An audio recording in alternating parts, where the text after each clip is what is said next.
is playing in determining regional economic success, and highlight some of the data that we think is particularly important in understanding how important that is, and then the ways in which it works. And sort of what I'll do is I'll start from our perspective, and I'm working right now with an endeavor called City Observatory, which is a national think tank focused on urban policy and trying to understand what's driving the trajectory and success of particular cities around the United States. But you'll see that very quickly that question and that framing takes us directly to questions of human capital and the function of the education system. And that's why I'll be talking about talent, place, and prosperity today. So just to give you a little background on City Observatory was funded with founding support from the Knight Foundation, and we do original research on cities. Our focus is on the 50 or so largest metropolitan areas in the United States, every metro with 1 million or more population. And we look at a range of economic and other factors in those cities. And all of the research that I'll talk about in this presentation is available to you free through City Observatory. So if you're interested in that work, I certainly invite you to visit, and you can see the content that's producing this information. So as a quick synopsis of what I'd like to cover in this presentation is, and I'll start from this lens that we use, which is to look at particular places and see what's driving urban success. And then I'll transition very quickly to talking about educational attainment and the role that it plays in shaping prosperity, both for individuals, which I think is well understood, but especially for places. And then I want to spend a little bit of time talking about what I think is one of the unrecognized issues here, which is the social spillover effects that are associated with education. I think we've lost sight of the fact that education isn't just good for the people who receive it. You are better off, I am better off if all the other people in our community are as well educated as they can possibly be. And those spillover benefits are quite real and play a critical role in determining whether your community is successful or not. And then I want to wrap up by talking about how we promote widely shared opportunity, giving everybody access to education, and how that's really important to dealing with fundamental issues of equality in our country. So I'll briefly spend a little time just going through some slides that we use to emphasize the critical role that urban economies are playing and what factors are driving urban success today. One of the things that we talk about is the critical role that large metropolitan areas in the U.S. are playing in driving the U.S. economy. And this is a chart that basically shows stratified by size of metropolitan area, the job growth rate in the United States since the peak, the last economic peak, just prior to the Great Recession, just not quite a decade ago. And that red line shows you that the fastest growth, the most robust growth in employment in the United States has been recorded in large metropolitan areas. They've grown about twice as fast as smaller metropolitan areas, about 3 times as fast as the smallest metropolitan areas, and non-metropolitan or rural America is still below where it was prior to the Great Recession. So to the extent that we've experienced an economic recovery, it's been driven in the United States by the things that are happening in large metropolitan areas, and as I'll show you shortly, in cities. Another indicator that we have of that is what happens in real estate prices. Economists look at real estate prices as sort of an indication of where value is being created in the economy, and the closer you are to the city center in the United States, the higher prices have gone up, which is indicative of both demand and productivity in the center of cities. We also know that particularly among this younger generation, the talented young workers are gravitating toward urban places. In surveys that we've done a decade ago and as recently as a couple of years ago, well-educated young adults, 25 to 34-year-olds with a college degree, tell us by a 2-to-1 margin that they're going to move to a place that they want to be in and explore their careers there, develop their careers there, rather than the traditional sort of I'm going to follow the jobs type of movement. And that's one of the reasons why we think cities are so powerful in economic development, is because the ones that do a good job of attracting talented people then create the conditions for their future economic development. And it turns out that city centers nationally. We all get copies of it. Oh yeah, we can make electronic copies of this available to all of you. And again, this is just the synopsis of deeper research that's presented on the City Observatory website that is available for you. So the other thing that we look at is how fast the population of young adults is growing in city centers compared to the rest of metropolitan areas. So we did an exercise using census data that essentially went to the center of every large metropolitan area in the United States and drew a 3-mile circle around the center and counted the number of 25 to 34-year-olds with a 4-year degree or higher. And then we did that in 1990, 2000, 2010. And it turns out that those close-in neighborhoods are seeing about double the rate of growth in the aggregate as all metropolitan areas, up about 37% compared to about 18% for the rest of metropolitan areas. So it's really the case that the talent is gravitating towards these dense urban neighborhoods. And with it, job growth is centralizing as well. And that's the really interesting and I think revelatory thing is that when we look at the composition of job growth within cities, it's been disproportionately in the urban center. And that represents really a reversal of the historic pattern of growth, which has tended to be decentralization and suburbanization. And just to summarize that very briefly, the kinds of industries that are growing are the knowledge-based industries that want to hire smart young people and that tend to gravitate towards urban centers. So things like software and information technology, professional and business services, the creative and cultural industries, and so on. I'm going to just skip the next couple of slides because I just want to move on to specifically talking about education and how it shapes metropolitan prosperity. Because what's behind the success of city economies is that they're concentrating talent in particular places. And having a wealth of smart people, particularly energetic, well-educated young people, is what's shaping the success of cities. And this is a chart that I've used a lot and we've updated periodically over time. And I know it'll be familiar to many of you, including Bill Moses. And what this shows you, and as an economist, I'm required to stick at least one regression equation in every presentation. I think this is the only one that I'll ask you to remember. I think it's one that should be burned on the retina of policymakers everywhere. And what it shows you on the vertical axis is an indicator of economic performance, per capita income, the average income in a metropolitan area. And on the horizontal axis, we show you the fraction of the adult population that's completed at least a 4-year degree. And each of those dots represents a metropolitan area. And what you see there is a very strong positive relationship. In fact, each additional 1 percentage point increase in the fraction of the adult population with a 4-year degree is associated with about an $800 increase in per capita income. And that relationship is a very robust one. The R squared, the coefficient of correlation on that, coefficient of determination on that is over 0.6, which tells you that just by knowing one thing, what fraction of the adult population has a 4-year degree, you can predict 60% of the economic success of a metropolitan area. That's the single most important variable in explaining economic success among metropolitan areas. And that relationship has grown both statistically stronger. I mean, it places hew more closely to that line, and that line has become steeper. The payoff to education has increased over time. So, the signal lesson there is, you want to have a well-educated community, and there are obviously a number of ways to do that. You want to do a great job of educating your kids, but you also need to build a place that attracts talented folks. And we have a number of reasons why we think the group we call the young and the restless, 25 to 34-year-olds with a college degree, are important to look at. They're the dream demographic of the HR department of fast-growing companies. There are 1 million 25 to 34-year-olds who move across state line each year, so they're very much in play.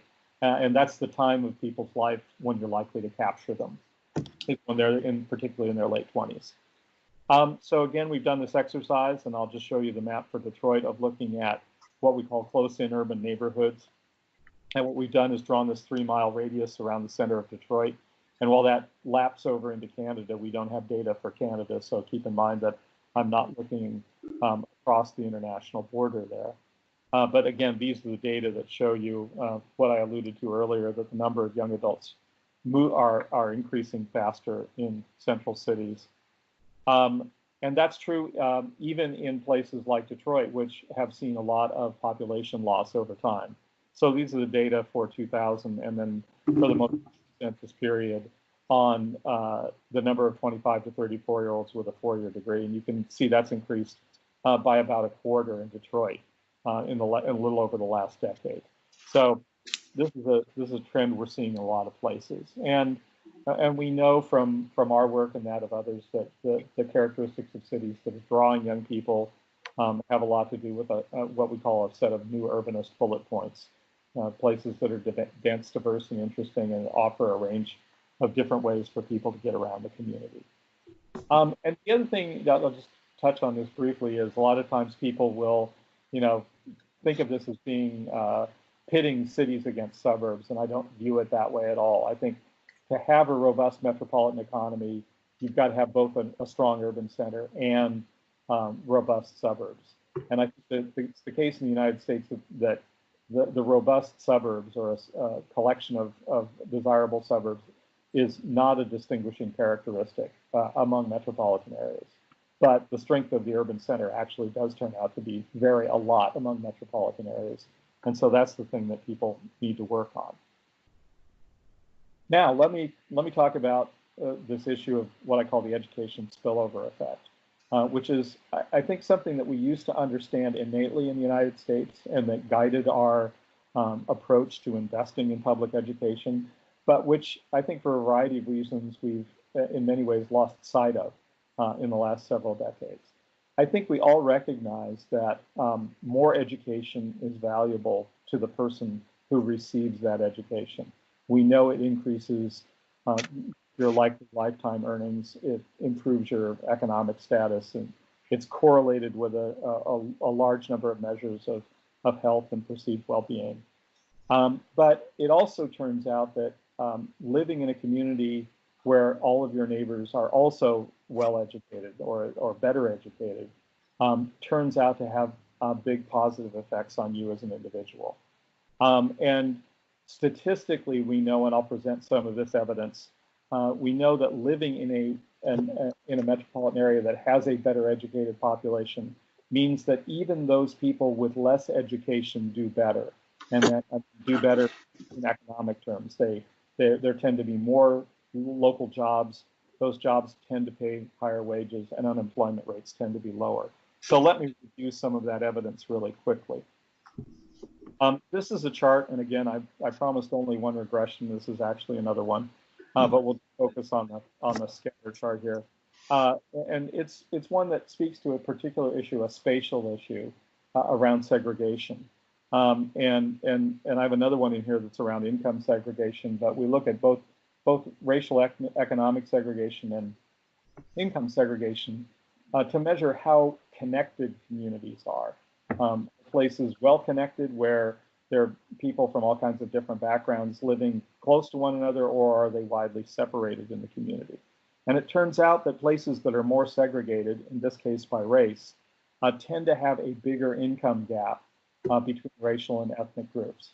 So one thing we know is the more mixing there is, the more integration there is in a community, the higher, the lower the levels, the lower gap there is between racial and ethnic groups.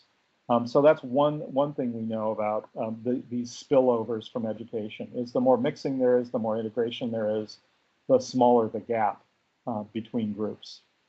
The other thing we know is that metropolitan areas that create or that have really well-educated populations tend to have more local jobs. That is, high-skilled jobs that pay well, have a higher multiplier, and that produces more jobs in the local economy. And this is something that's done by University of California economist Enrico Moretti and his colleagues that basically shows that you get about double the multiplier effect from highly skilled jobs as you do from less skilled jobs. So the more you can raise the educational attainment of your population, even at the high end, the more you are likely to stimulate your local economy. And Moretti says in his book, which is a really excellent one, he reviews the evidence that points out that even low-skilled workers earn higher wages if they live in a metropolitan area where the education levels are higher. The presence of college-educated residents results in high wages, not just for skilled workers, but for less skilled workers as well. And this is some of their evidence on that. That when you raise productivity in a metropolitan area, something that's very strongly correlated with overall education, it tends to drive up wages across the spectrum, but especially at the low end of the spectrum. So people with just a high school degree or just some college actually see a big increase in their wages if they live in a metropolitan area that's got high productivity growth, typically because of increased education. Same relationship holds for tech employment. The more tech employment you generate, the higher the wages for those with less than a college degree. And then finally, this shows up in lower unemployment rates. The regression here is not quite as robust, but there is a statistically significant relationship that the better educated your metropolitan area, the lower the unemployment rate for those people with less than a college degree in particular. So there are these spillover effects that if you raise the level of education, if you do a great job of educating your kids, attracting more well-educated people, that it's going to produce economic benefits for everyone on the economic spectrum. The final point that I wanted to talk about is how this plays out in terms of opportunity and how this is influencing our ability to create a more equitable society, an equitable nation, and equitable cities and places. There's some really path-breaking work that's been done in the last couple of years by Raj Chetty, formerly at Harvard, now at Stanford, that's essentially looked at the universe of income data for the United States, essentially mined data from tax returns to look at the connection between parental income and kids' income, and to look at this question of what we call intergenerational mobility. Now, the American dream, what are the chances that a kid that's born in the lowest socioeconomic group, in the lowest quintile of income, has the opportunity to move up and reach the top? And one of the most fascinating findings in their work is that there's a strong geographic component to intergenerational mobility. That if you grow up in some places, you have that clear Horatio Alger opportunity. There's a good chance that even though you were poor, your parents were poor when you were growing up, that you have a chance to move up economically. And in other communities, there's a much lower chance. And you see from this map that in the U.S. South, and in many cases in communities in the upper Midwest, the chances in the darker colors are much lower than they are in other places. And then in some communities, the Salt Lakes, the San Jose's, the Denvers, the Minneapolises, Washington, D.C., poor kids have a very good shot at moving up. And that's interesting in itself, but the really useful bit of the Chetty work is that they've done the analysis to say what are the factors, what are the characteristics of the community, each of those communities that seem to be correlated with success. And they've while they've done this at the metro level, they've also done it sort of at the county level as well. This is a map, and I apologize, it's a bit crude, showing the breakdown of opportunities for moving up for low-income kids in the Detroit metropolitan area. And you can see that the darker color at the bottom, Wayne County, has the least success in intergenerational mobility, and the suburban counties do somewhat better. Macomb County, in particular, seems to do better. And so what is it about those communities, and this is based on their national analysis, what it is about the characteristics of communities that tend to promote greater intergenerational mobility? And Chetty and his colleagues' statistical analysis suggests that there are 5 factors that have an impact here. And at the top of their list are 2 factors that I've either talked about or alluded to in the presentation. The first is segregation. we know that when communities are splintered along racial ethnic lines and along income lines, that it's really hard for people to develop kind of the robust social networks that are going to help them both in school and afterwards and in being successful as adults. So those two things seem to play out very significantly. And then a lot of things that we've known about for a long time, the healthy family structures, intact families, how good the social capital of the community is, and the quality of schools all seem to be correlated to some degree with those factors. So those are all things that we need to work on. But it's striking that these issues of segregation and income inequality at the community level seem to be associated with this diminished opportunity for lifetime intergenerational mobility. And then one more chart, and this is drawn from Chetty's work. It isn't just racial segregation, it really is income segregation as well. The more economically segregated our communities are, the lower the chances tend to be that poor kids are going to have the opportunity to move up. So I think, in addition to education, one of the things that we have to be paying attention to and thinking about is the structure of our communities and how we break down some of these barriers. Because even if we're successful in promoting education, if we have a fundamentally divided set of communities and nation, then it's really difficult for intergenerational mobility to take place. So to summarize, and I know I've covered a lot of ground really rapidly, and I hope I have a chance to answer any questions that I've raised in the next few minutes of Q&A.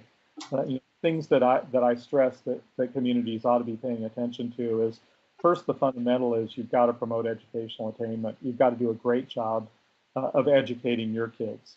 But that's necessary, but it's not sufficient. You also have to do a great job of attracting and retaining young college graduates. And that means building a place that not only your kids will want to stay in, but which is competitive for this very mobile set of talented people. And again, it's 1 million 25 to 34-year-olds are moving across state lines every year. 1 million 25 to 34-year-olds with a college degree. So it's a very fluid, very much in play group. And that means that you have to pay attention to placemaking, and there are a lot of aspects to that. I've glossed over them, but we could talk about that more if we like. It also turns out that the steps that we undertake to reduce economic and racial segregation in our communities play a material role, both in attracting talent, but then creating these opportunities for intergenerational mobility. And that's why I think these opportunity multipliers, what we can do on top of the education system to better connect our communities, are so important, because they seem to be really key to promoting widely shared opportunity. And with that, I'll throw it back to you in Detroit, and let's talk about this. Thank you, Joe. Outstanding presentation. So, comments or questions? Got a quick one. Joe, the data that you showed around economic mobility, kind of specific to the Detroit metro area, where you showed the 4-county slide. Yeah. I'm just wondering if that might be completely unique to Detroit. I'm just wondering if that slide, which showed kind of less economic mobility for folks who were born in the central city of the region, whether that holds true across other metropolitan areas as well. I have kind of an impressionistic answer to that, because I've looked at the data for some cities, and I think it's often the case that kids born in central cities have less economic mobility. And one of the really interesting things about the Chetty work is that they were able to look sort of year by year and see if a kid moved from one place to another at some point during their childhood. And one of the things that they observed is the earlier you moved away from a low-performing community, a place with less economic mobility, to a place with higher economic mobility, the greater the effect on you. So a kid who moved at age 5 was much more likely to see the benefit, the intergenerational benefit, than a kid who moved at 15. And that actually turns out to be really powerful evidence usually in this kind of statistical work, it's hard to make strong statements about causality.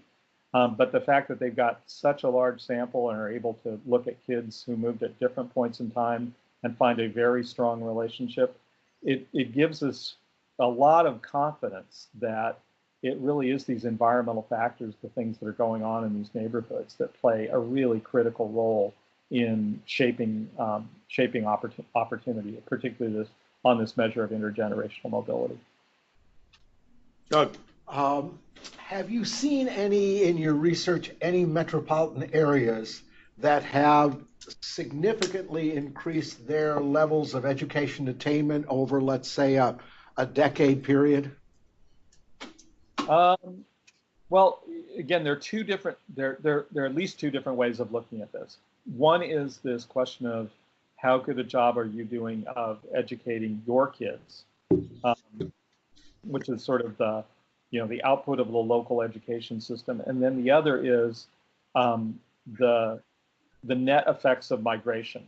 How does the educational attainment of your population change? And so, do you have any measures of the former, or any examples of the former? Well, one of the things that we did a couple of years ago with support from Kresge and Lumina and others was to do a project called the Talent Dividend Prize. And one of the things that we did there was to essentially look at, try to measure which cities in the United States, which metropolitan areas in the United States were increasing the number of college graduates relative to the size of their population. Now, we looked at it over a fairly short period of time, a 3-year period, and it turned out that for the 3-year period on which the prize contest was conducted, Akron, Ohio, had the biggest percentage increase on a population adjusted basis.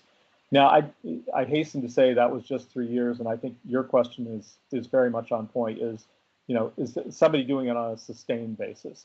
So the data that we use make it possible to explore that question. We only looked at it for a 3-year period. So I don't know that I can't speak from my direct work that I could identify those cities. The second part of the equation, we've done work on to track cities around the United States, and we actually have a report that you'll find on the City Observatory website called Young and Restless, which measures which cities in the United States are seeing the biggest increase due to the migration of well-educated young adults.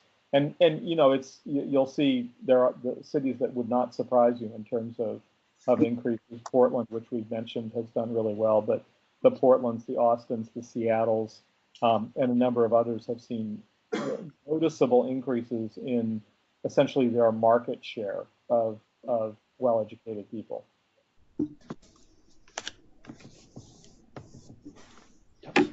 Joe, I wonder, in your work, have you found any unique collaborations with the business community and the educational community where those pathways for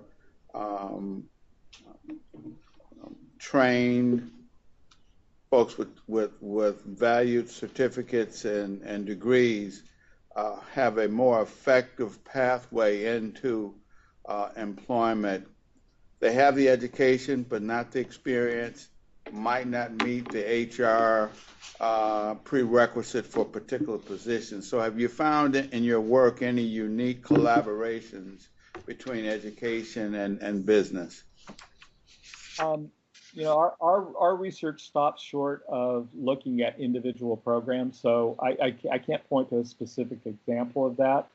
But I'll step back from that to say that I think one of the things that I think these measures of racial, ethnic, and income segregations are getting at are the extent to which there are these sort of networks and connections and pathways.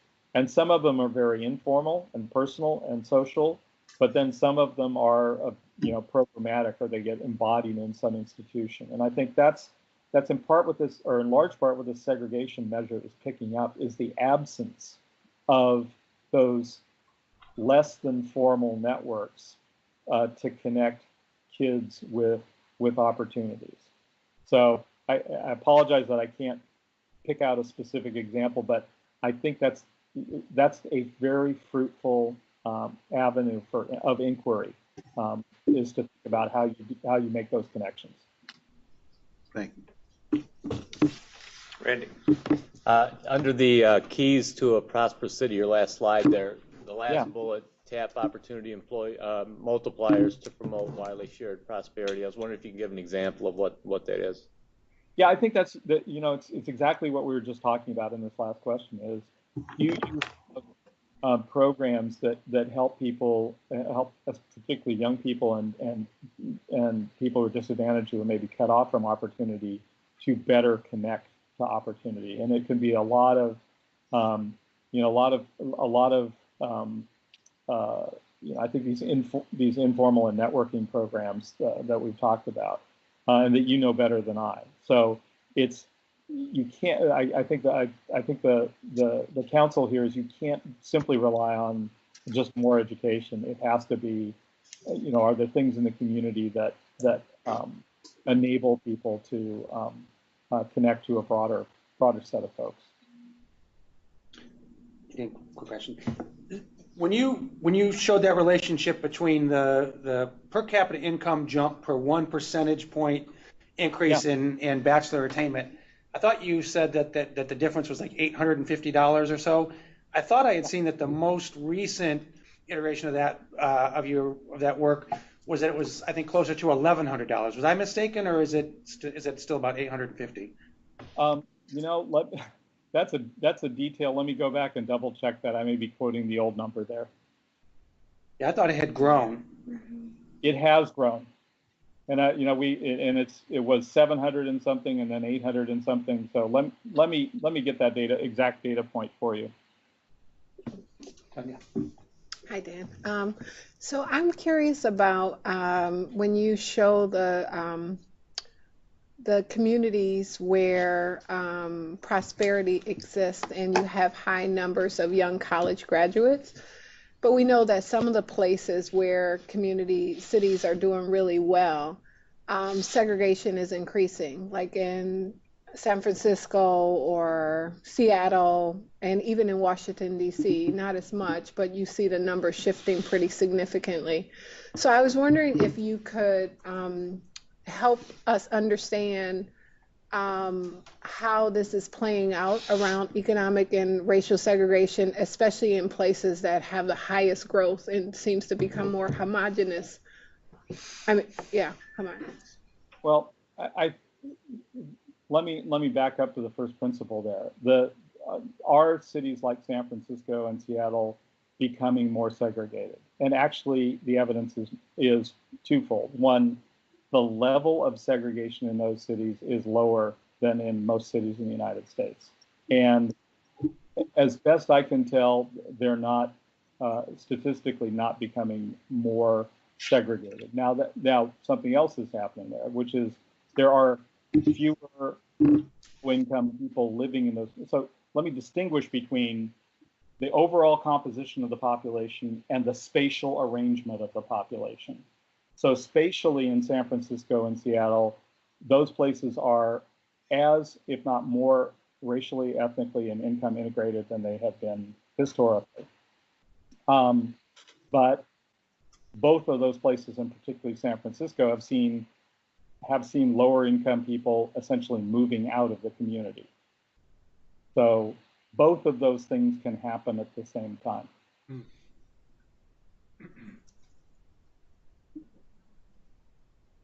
Mm-hmm. Joe, the data and the recommended literature that you shared were certainly helpful, but I know one of the challenges with data points is that it can be difficult to find things that are more current. So I'm just curious, do you have sources of information that you would recommend, not just for more recent data on the topic, but also just prevailing wisdom, trends, people suggesting different ideas and different approaches, whether it's in the form of a report or a website or a blog, whatever it might be, but just something that might be more current than a couple of years old? Well, we try to stay as current as we can. There always tends to be a bit of a lag in the data. So for example, we and others rely very heavily on American Community Survey and the latest data from that is through 2015 for small areas is through 2015. In a couple of months, we'll see the data through 2016. I think that's always a challenge. We are with data. You're looking in the rearview mirror. But I think the Equality of Opportunity Project updates their work fairly regularly. That's the Raj Chet group at Stanford, so that's one that I would pay particular attention to. And we try and reference a lot of this stuff at City Observatory as well as new information becomes available. Thank you. Joe, in your retain and attract young college graduates area, do you have a very wide spectrum of co-ops and internships? And whatever the level is, how do you increase them so that the students who graduate or coming in graduation have anchored in the community where they have a relationship with the corporation and employers, and then may want to stay there and raise family there and work there. So I think the fabric of graduates is where are they anchored, where they feel comfortable. Mostly with internship co-ops that keep them in the community because they get used to it, they get relationship built. I wonder if you could suggest some additional comments on that. Yeah, well, one of the communities that I've done a bit of work with in the past several years is Philadelphia, and I think they've had a really thoughtful strategy here, and they approach building connection with college students in a very strategic three-part way. First of all, when they're recruiting students to campus, so freshmen, undergraduates, they're selling the community as well as their individual campuses. So you're not just going to the Wharton in Philadelphia. There are all these amenities in Philadelphia.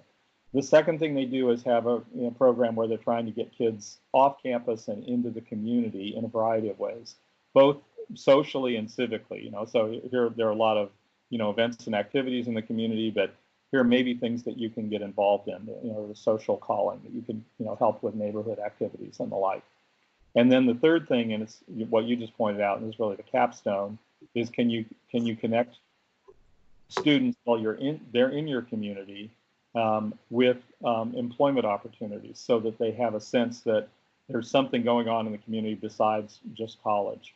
And I think their view there is importantly strategic. It's not, we're going to lock you into Philadelphia forever, but what we're going to do is create a set of associations and a set of networks here that are something other than collegiate networks that, at some point in your career, Philadelphia seems like a great place to work. So, you recruit people selling your community and try and connect them to the community while they're students, and then also give them at least a taste of work. And I think that seems like a good framework for thinking about how to organize those efforts. Thank you. Joe, can you share any examples that you have of metros that have done really, really great and effective things in the placemaking realm in terms of this particular effort? I think the way I'd tackle the placemaking is really to divide it into two parts.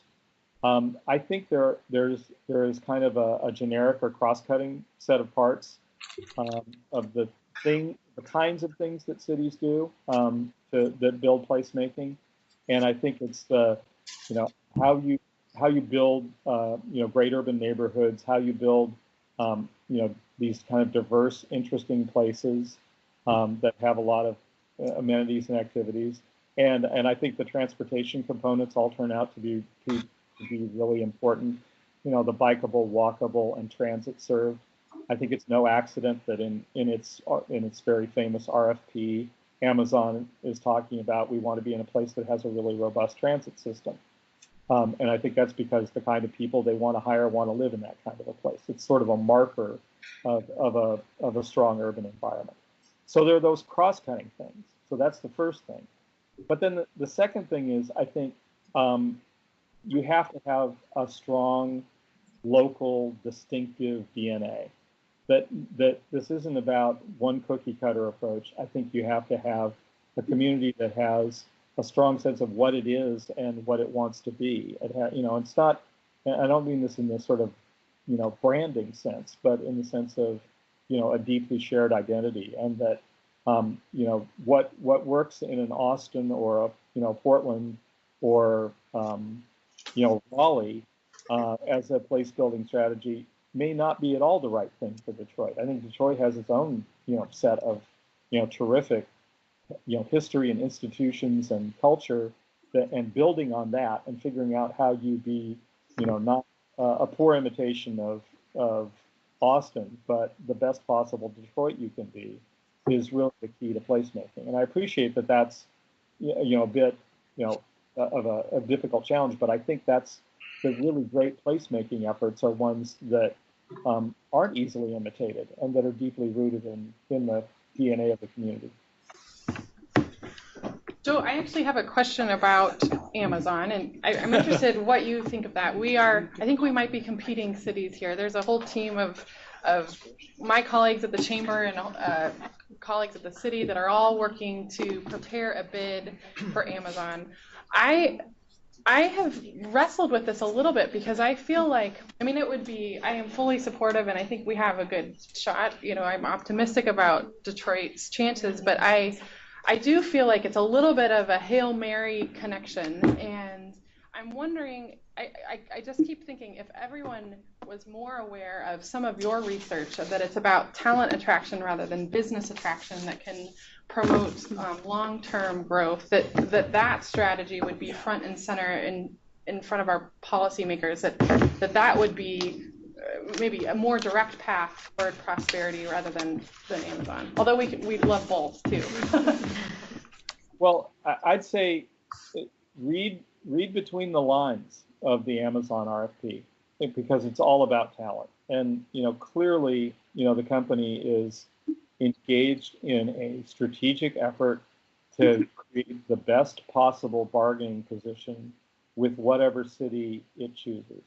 And in my view, probably has already selected. But when you look at the way they describe what they need, it's a place that has a robust base of talent and is relatively easy for them to attract more. So, I don't view the Amazon exercise as a diversion from these questions. I think if you look at it really closely, you'll see what Amazon is asking for is exactly the kinds of things that I've been talking about here, which is, do you have a strong base of talent?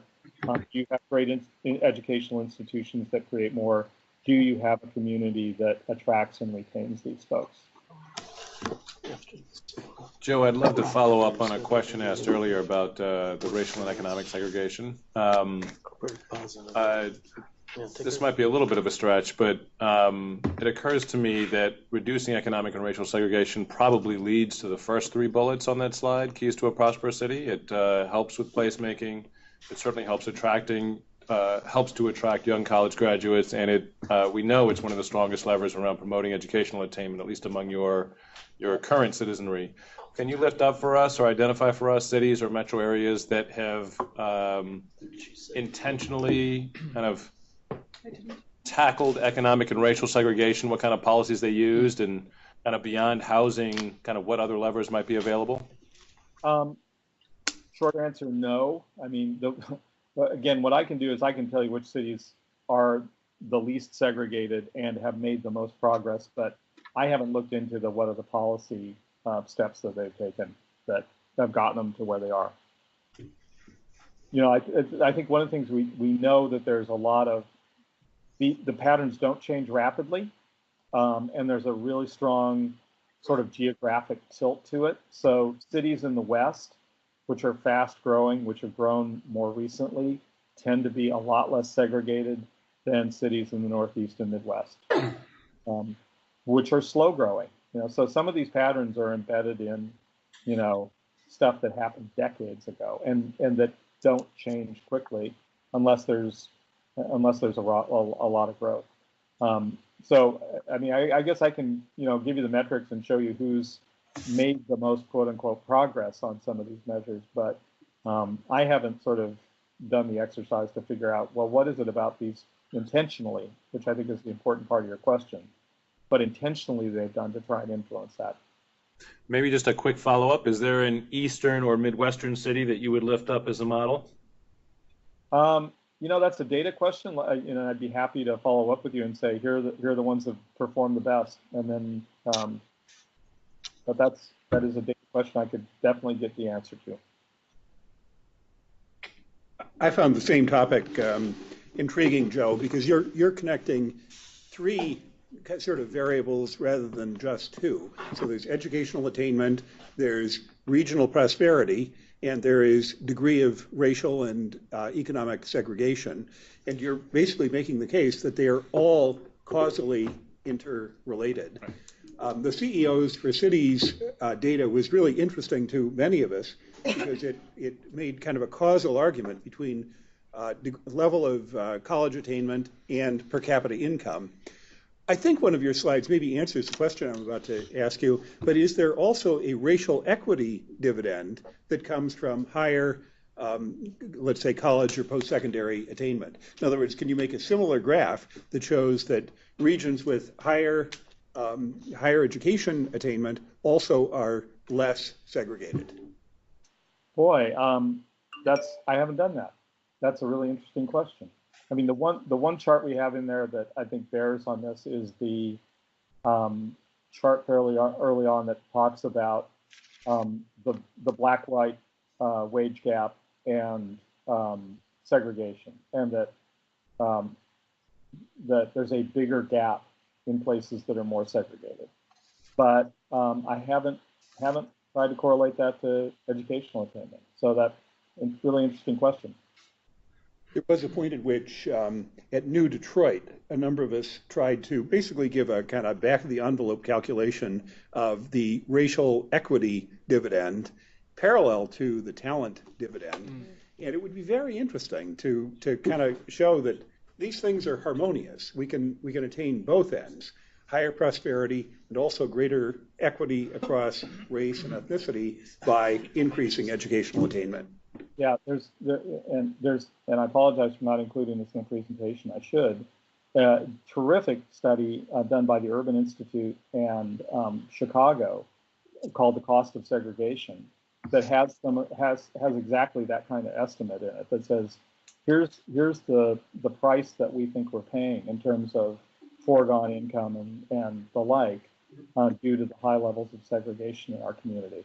And they have, I think, very detailed estimates for Chicago, but then sort of have a model for how you think about this really in any city. So I'd strongly recommend that. I think Marissa Navarra in Chicago, and then I forgot where collaborators were at the Urban Institute.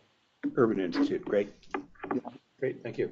Other observations, comments? Bill. Hi, Joe.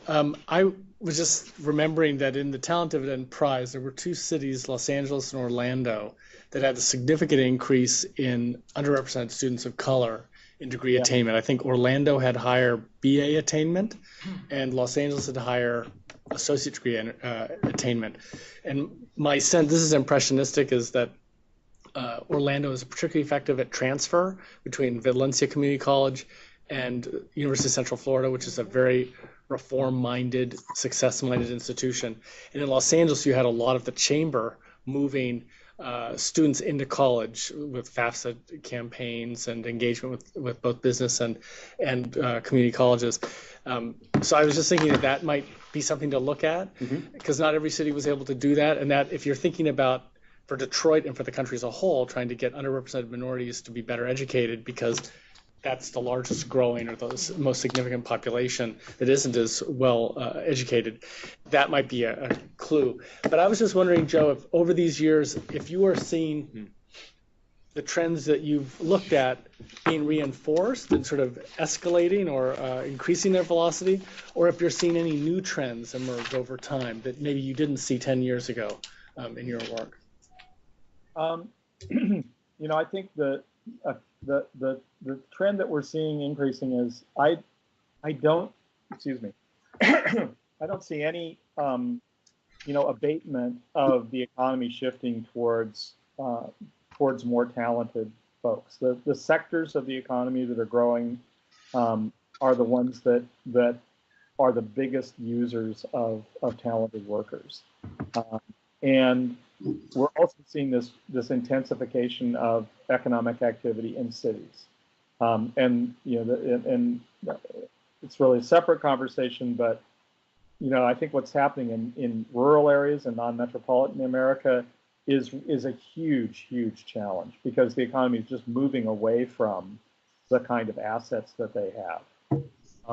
So those two things have intensified. I think there's a little bit of mixed evidence on the opportunities for folks with just a high school education. There's some just interesting conflicting trends that I haven't fully sorted through yet. So I think there's an incomplete there, but the big key trends I think have continued to intensify. More questions. Okay, Kelly. One more question for me, Joe. So just a question I like to ask anytime I'm talking to someone who's not in Michigan. What do the good people of Portland think about Detroit? What's the word on the street? Boy, it strikes me it's a gritty comeback city that's been through some really tough times, but people in the community are committed to turning things around. And that's it.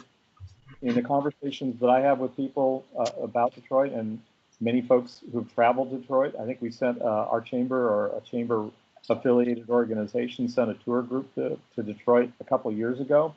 So, I think that's if I were to kind of distill the zeitgeist here about Detroit, that's the way I describe it. Joe, decades ago, Portland very famously did two things that I think maybe has led to some of its success. Number one was its efforts to prevent urban sprawl and really restricting urban sprawl. And secondly, investing heavily in transportation. Mm-hmm. If you have a history that you could share how that was sold to the community, that would be enormously useful, I think, to this group. Sure. I mean, I think you're right. You have to go back to basically the late 1960s, and I can thumbnail it for you, which was, people looked at what was going on in California with, lots of beautiful natural areas in that state being developed, and people here said we don't want to have what happened in California happen to Oregon, particularly to the Willamette Valley. It was very much a farmland and resource preservation view, and then there was a decision made to cancel a big freeway project, and we took the money and used that to start the light rail system, which we've expanded a number of times. And I think I would say. So in Portland, we're kind of accidental urbanists. There wasn't a great vision or intentionality to, that we understood that, things were going to shift dramatically in the direction of cities. But there was, we kind of drew a border that kept us from expanding outward and made some of the key investments that then, as the market has shifted, we were in a very good position to take advantage of it.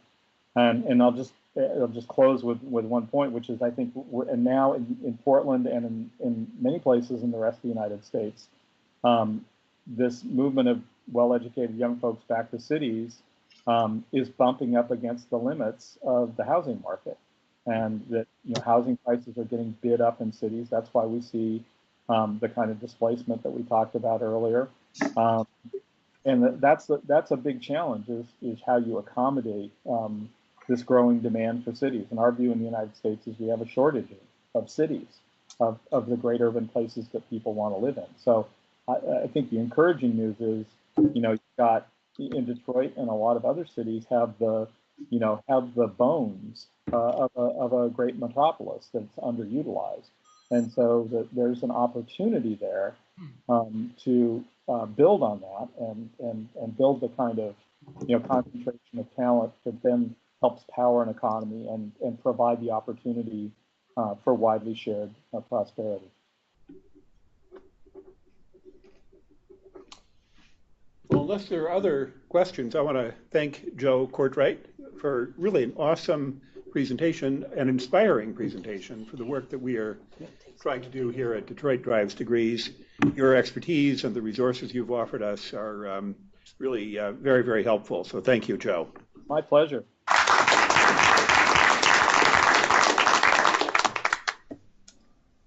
Great.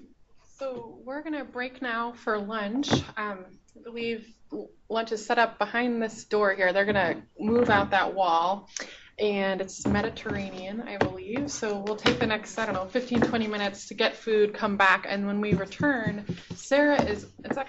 Joe set this up beautifully for Sarah's presentation, which will focus on what we're doing to attract talent to Detroit. So we're going to talk attract and retain talent. We're going to talk later about kind of how we cultivate talent through the education compact, but we are working also on that idea of attracting talent to the region.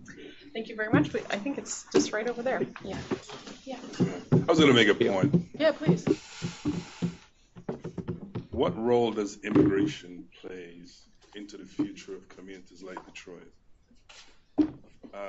Because I think as you go to different cities and you start to look at their growth in education and all of that, what role does immigration play? Because I think from a growth standpoint, if you look at Pittsburgh, Philadelphia, when you look at them and their growth strategy is focused on bringing in people from other countries. So if Detroit, from an economic standpoint and from an education standpoint, is not at a certain level, is it because we're not mixing up the talent a little bit more so that people can learn from each other and see what they're doing, because there are differences. So just a thought, because when I look at Detroit, I think the growth in immigration is only like 8%. When you look at Philadelphia or Pittsburgh, it's like 40%. So what are we losing from settling amongst ourselves? What's the thought? So just a quick response. So I serve on the board, and the chamber actually kind of incubated Global Detroit, which is an organization focused on immigrants, but from the lens of economic development. So immigrant-led economic development, and using the fact that, so in Southeast Michigan, while we have a relatively low percentage of a foreign-born population, that population is more highly educated than the native-born population, 50% more likely to have a 4-year degree. So we partner with Global Detroit, and in particular, they have an initiative, and we're the only, as far as we're aware, kind of state that has an organized effort around trying to connect to foreign students who go to our universities. So at any given time in Michigan, there are 30,000 foreign students enrolled in our mostly public universities, and they are heavily concentrated in STEM areas of study, more so than our local population.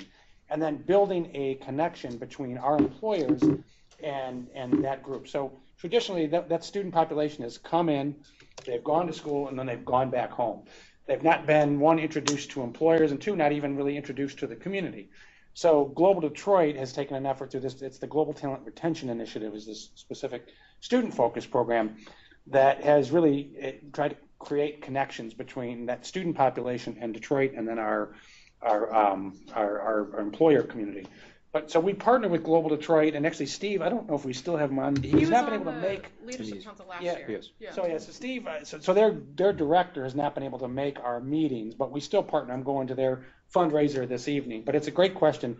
Global Detroit's a great vehicle for that, and I think we can look for opportunities to better integrate what they're doing with what we're doing.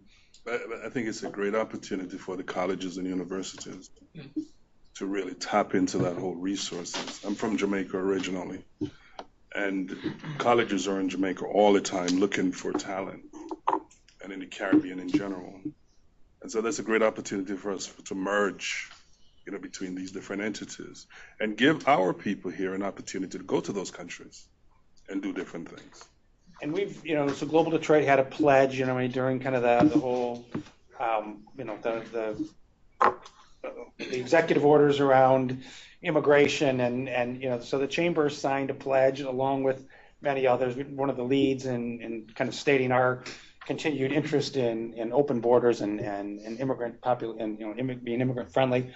But we've also hosted a number of their events here, so we do partner in that. We're always looking for more ideas on how to be effective in doing that. One of the barriers, though, is in professional degrees, college degrees, is actually getting a degree from a school in Macedonia to actually get it acknowledged by the regulatory authorities in the state. And there is an enormous opportunity, if we got that right, to make our region much more attractive than other regions in the country. So it's really a whole separate topic, but one that would really be very important. So I know I've been fighting with the State Bar of Michigan for 20 years. We host around 100 master's degree level law students in the state every year, but we don't let them take Michigan State Bar. They have to go to New York or California to take the bar because somebody is afraid that we might bring in somebody into the state that will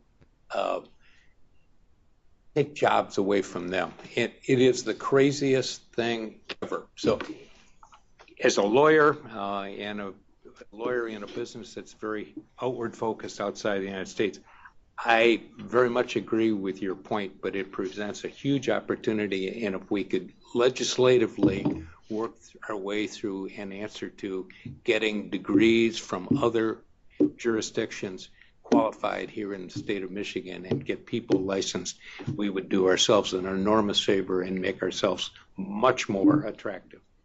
So Global Detroit partners with a national organization that, I think that the name of it is Upwardly Global, but specifically trying to assist people who come from someplace else to get their credential recognized, and stuff in a very kind of a one-on-one process. I don't know what the status is of the relationship with, and I'm not sure if it's Upwardly Global, but we have partnered with an organization to kind of help people do exactly that. So I'll talk a bit more about the Global Detroit in the break. Just an added note, this year, there has been a drop of 30% foreign students into the United States. Mm-hmm. We had 1,100 students, they're down to 700 foreign students. And I went to India, but some students said, well, maybe they're not issuing visas. So I went to see the Consulate General of India, American Consulate in India, and they swore that we never stop anybody. They're not even applying. They're going to Canada, Australia, and United Kingdom. Perception. Because the perception is their parents don't want to sell their house to send a kid to the United States because when you convert the currency, it's very expensive. And then only 2 years later said that the government is saying, get out of this. So the perception and fear driving people outside. So the talent is diverted now, I think, at least for the temporary time. Mm-hmm. Lou. So I think the framing should be talent comes in every human dimension. The places that are the most prosperous are attractive to talent from any place on the planet, period. So it's not just immigrants, it's talent in general. And if you're not welcoming the hall, you're toast. Right. And we're having a real hard time learning that here. I'm sorry, I didn't hear what you said. If you're not welcoming to all, you're toast. Right. I think I'll add another piece to this. The talent issue should be bifurcated on two-pronged attack. We need to make ourselves community, the region, welcoming to foreign students or foreign nationals to come and see us and be embedded in our system. At the same time, let's not forget that the large portion of the city of Detroit is deprived of a talent positions because of historically that attention has not been paid. And so whereas we are looking for foreign attention to come into and get the talent, where the other countries are spending money to train them, they come and be here. I am one of them, so I welcome that. But we need to continuously all pay attention. You have a large population that could use our support to come into that fold. because we have that raw talent that need development. Yeah, but not just in the city. I mean, this is It's the state. the state's a regional problem. I mean, we tend to, What do we we've gotten continue? ourselves in this mess that we define all of our problems as Detroit. It's broader. Yep.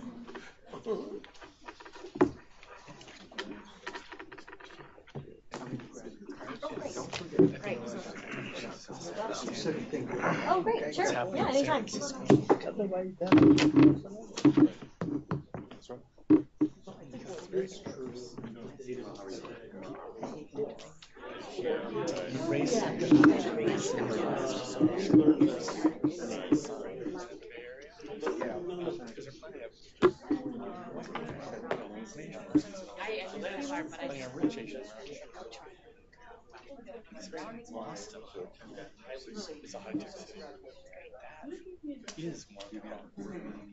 Hey, Jeff, long time no see. I'm doing good.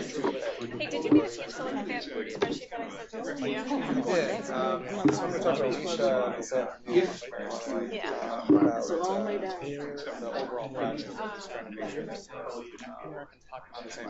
Yeah, maybe she wants to. Really, all I did was take their numbers and just kind of show a little bit more breakdown. I took, I think, yeah, she said actively.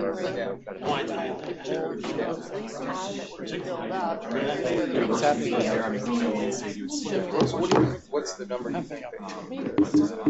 That's sort of the Just from a father's. I'm going to take a closer look at it. But I mean, so so we've got to have some conversation about sustainable farming. That's still there, it's here, So that's my bigger concern, right? We don't have the funding. Or apply for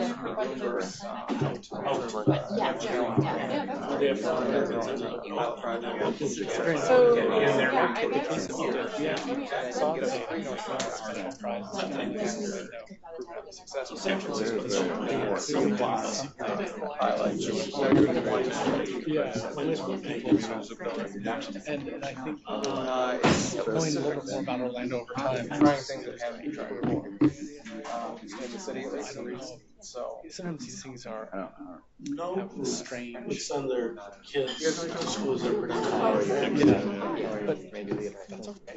It's not like They are, right? Yeah. How's it going? I mean, I have some. LA is. Oh, we gotta get you that. It's It's not like LA is. Oh, so over 300. Yeah. Well, And you feel like that's the work. That's my sense. Yeah, we also did. We're doing it in the migration. One disappointing thing.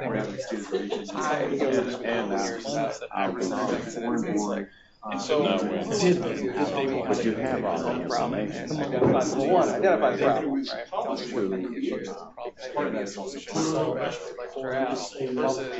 Even if you just eliminate it, it's not enough. You've got to have. And they did have a solution, and this was. You've got to have positive policy. The Michigan College Access Network involved in a training. And they only did it for 4 years. Oh, wow. So that was, but it was interesting because all the other cities tended to have a much more. Going after the $1 million bucks, like how do we win the million? Right. Yeah. And, but you know, that's not a hard problem to solve. You know, you can create most of the other cities. Most of the other cities had more of a whole. Whether or not how that happens is that message is right. And by the time we're trying to get about a 4-year degree. And I said that it's really, I mean, Georgia State has no question, right? Place where so I mean, it's like it's a great strategy. Just you guys got to. I mean, it would have been nice to see them continue to do it. Georgia State also is working on everything. Yeah, they're doing a lot more than just that. Yeah, I put down Atlanta, DC too, because I think Atlanta you have I think probably lower. We were talking about it is expensive. it's all the job when we depends on which suburbs.